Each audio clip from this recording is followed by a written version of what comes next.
Hello friends, आप सभी लोगों का स्वागत है हमारे यूट्यूब चैनल पर। जैसा कि आप लोग देख रहे हैं, सीटेट और यूपी टेट के लिए मैं साइंस की क्लास लेकर आया हूं और ये क्लास है हमारी क्लास 3। तो जैसा कि आप लोग जानते हैं, सीटेट का जो एग्जाम है दिसंबर में होने वाला है और यूपी टेट का 28 नवंबर को होने वाला है। तो देखिए, साइंस के प्रीवियस ईयर क्वेश्चन लेकर आया हूँ, प्रीवियस ईयर के क्वेश्चन लेकर आया हूँ। तो आपको ये चेक करना है कि आप इस सीरीज के कितने क्वेश्चन का आंसर बिल्कुल सटीक दे पा रहे हैं, जिससे कि आपको अपनी तैयारी का आकलन हो जाए कि आपकी साइंस की तैयारी कैसी है। ठीक है, अगला क्वेश्चन है आज का कि चुंबकीय क्वांटम संख्या निर्धारित करती हैं। चुंबकीय क्वांटम संख्या निर्धारित क्या करती हैं, बताइए।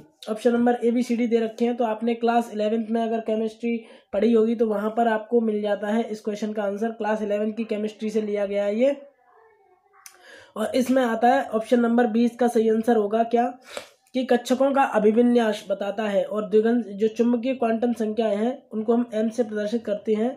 4 क्वांटम संख्या होती हैं। पहली होती है n, l, m और s। ये 3 होती हैं, m और s। इसको बोलते हैं मुख्य क्वांटम संख्या, इसको बोलते हैं द्विघंसी क्वांटम संख्या, इसको चुंबकीय क्वांटम संख्या और इसको बोलते हैं चक्रण क्वांटम संख्या, यानी कि स्पिन। ठीक है, तो ये इलेक्ट्रॉन के चक्रण को बताती है। अगर चक्रण की स्पिन होती तो हम यहाँ पे इसका आंसर ये करते हैं, ऑप्शन नंबर डी। ये चक्रण को बताती है कैसे चक्कर लगा रहा है। ठीक है, ये मुख्य क्वांटम संख्या है, तो ये उसको बताती है कि कौन सी कक्षा का इलेक्ट्रॉन है। ठीक है, चलिए आगे बढ़ जाते हैं। ऑप्शन नंबर 20 का सही आंसर होगा। और अगर हमें इसकी वैल्यू निकालनी है तो 12+1 से हम निकालते हैं इसकी वैल्यू।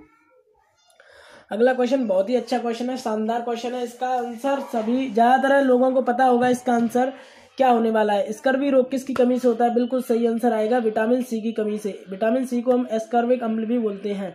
इसका फॉर्मूला हम अभी बताएंगे। साथ ही इन लोगों पर, इन दूसरे ऑप्शन पर भी नजर डालना है।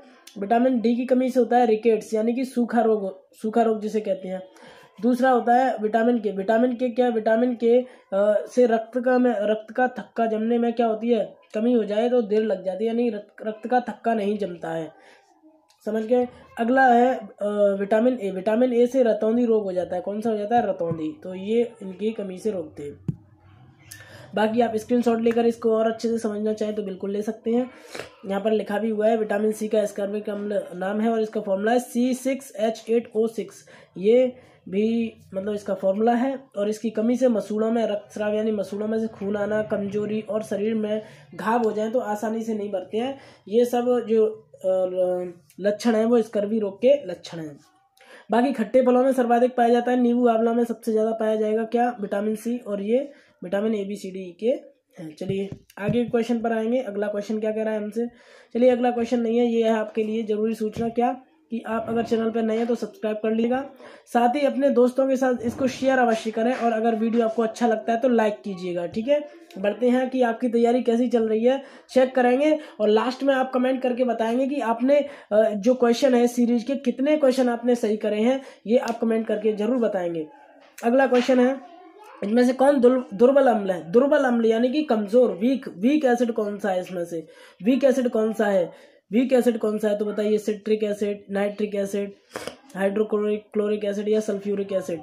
तो इन सब में क्या होगा, सबसे जो दुर्बल होगा वो ऑप्शन नंबर ए होगा, यानी कि सिट्रिक एसिड। क्या होगा, सिट्रिक एसिड।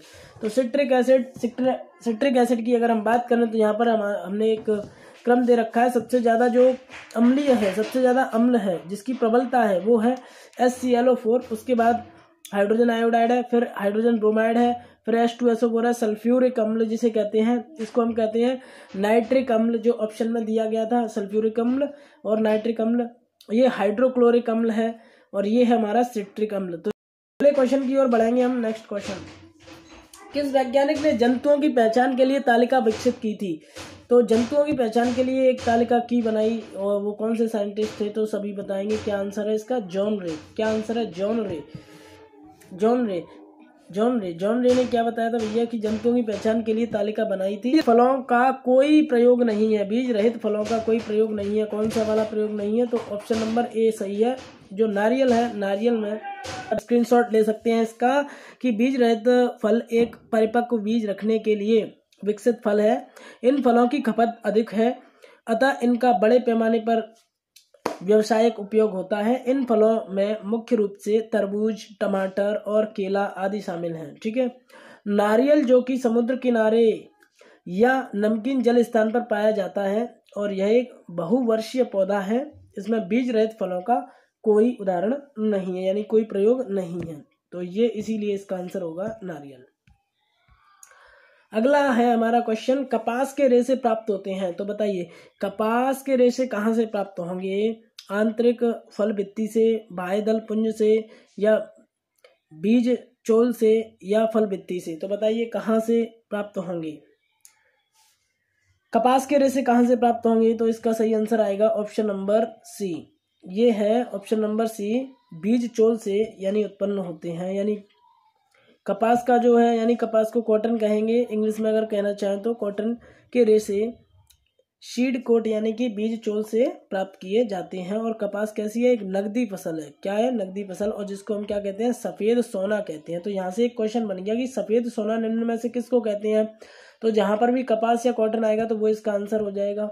चलिए बहुत बढ़िया, बहुत अच्छा क्वेश्चन था। जिन लोगों का ये सही होगा, बहुत उम्मीद है कि एकदम तैयारी अच्छी चल रही है जिन लोगों का ये क्वेश्चन सही जाता है। चलिए, रेशम कीट किस अवस्था से रेशम प्राप्त होता है? रेशम कीट की किस अवस्था से रेशम प्राप्त होता है? यानी रेशम के कीट से तो प्राप्त होता है, लेकिन कौन सी अवस्था से प्राप्त होता है?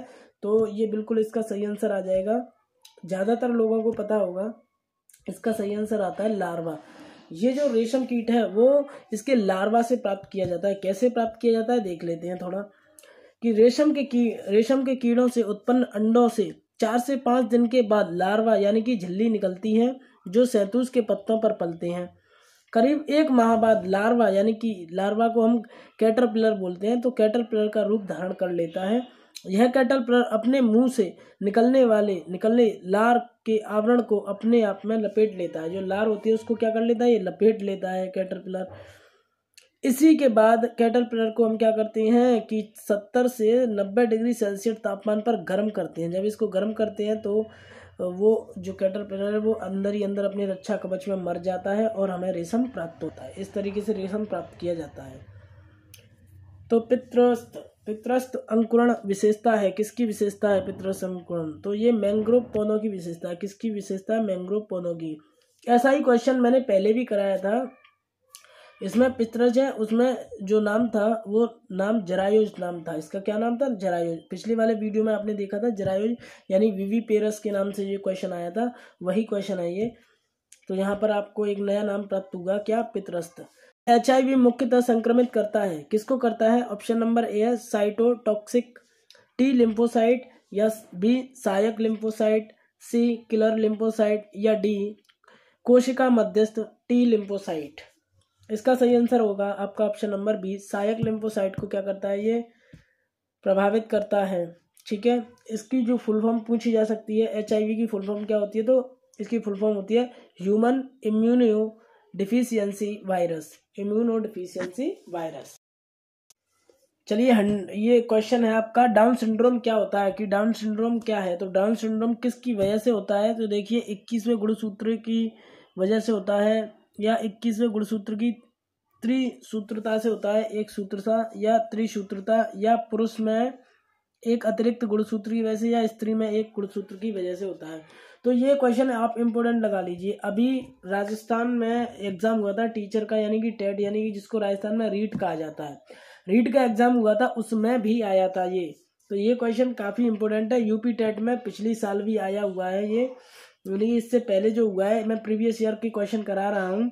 तो यूपी टेट का आया हुआ क्वेश्चन है, रीट में भी आया है, तो इम्पोर्टेंट क्वेश्चन बन जाता है। ये क्वेश्चन आप जरूर याद रखें कि डाउन सिंड्रोम होता है किसकी वजह से? तो एक बी ऑप्शन है, 21वें गुणसूत्र की त्रिसूत्रता से होता है। किससे? त्रिसूत्रता से होता है 21वें की।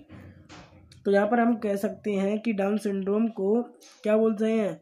मंगोलिज्म नाम से भी जाना जाता है, और यह एक आनुवांशिक रोग है और अर्धसूत्री विभाजन में अनियमितता होने के कारण होता है। इसमें क्या होता है कि ट्राइसोमी 21 के नाम से इसको जाना जाता है। ठीक है, ट्राइसोमी 21।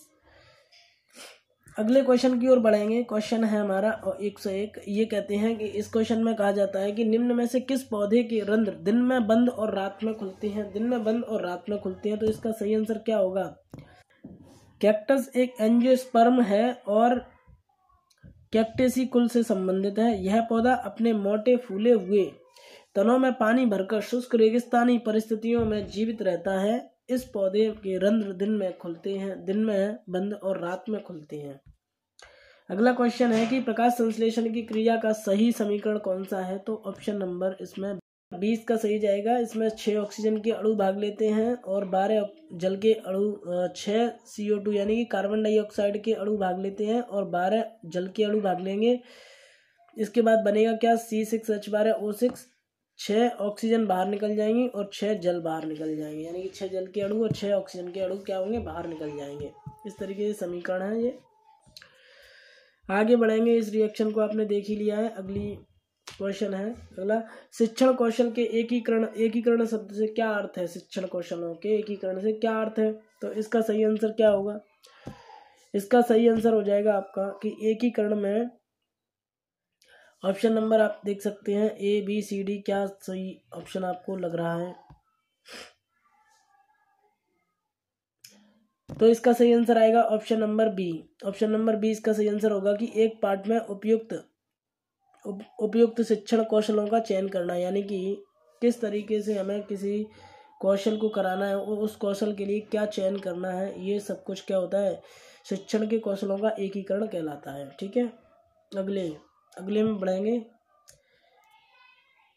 कौन सा स्तर भावनात्मक पक्ष का नहीं है? यानी कि अब जो साइंस में जो चल रहा है, ये साइंस पेडागोगी के क्वेश्चन आ चुके हैं, साइंस पेडागोगी के क्वेश्चन चल रहे हैं। ठीक है, इससे पहले हमसे साइंस के क्वेश्चन कवर किए थे, साइंस पेडागोगी चल रही है साथ में।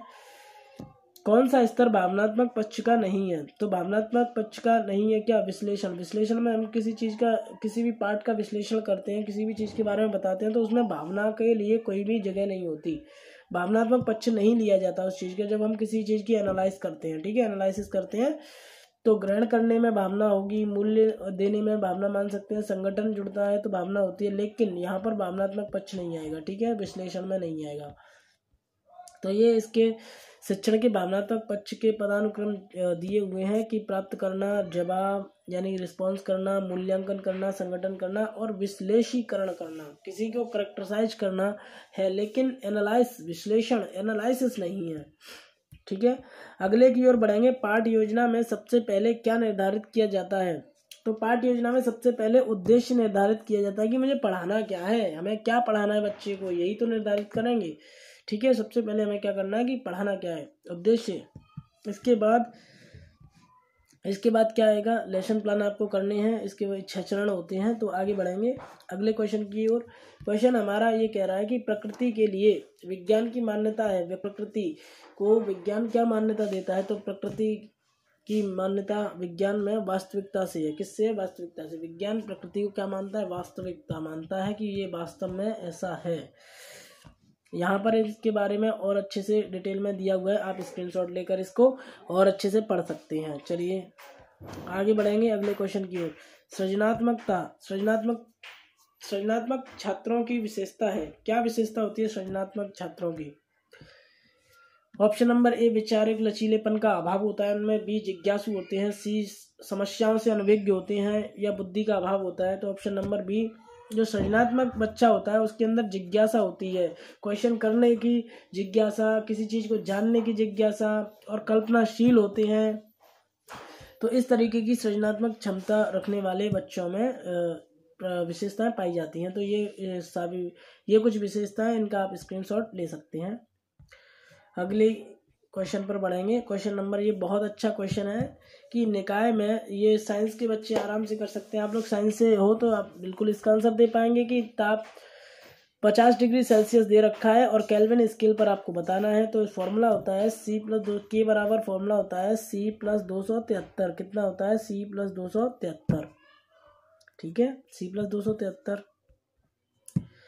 तो प्लस करेंगे, C कितना है? 50 डिग्री सेल्सियस है, और 50 डिग्री जब हम प्लस कर देंगे किसमें? 273 में, तो आ जाएगा 3 और 7 और 5 12, 1 हासिल 323 केल्विन। ऑप्शन नंबर बी ही इसका सही हो जाएगा। क्या हो जाएगा? ऑप्शन नंबर बी सही हो जाएगा। इसके बाद ये देखिए फॉर्मूला भी दे रखा है। ये आज का आपकी सीरीज़ थी और जो ख़त्म हो चुकी है, साथ ही यहाँ पर हम आ चुके हैं कि ये है, लाइक कीजिए, शेयर कीजिए अपने दोस्तों के साथ अगर आपको अच्छा लगा है तो। अगर आप चैनल पर नए हैं तो सब्सक्राइब ज़रूर कीजिएगा। And again thank you for watching my video and visit for my channel. ठीक है, तो आप क्या करेंगे? आपको शेयर करना है अपने दोस्तों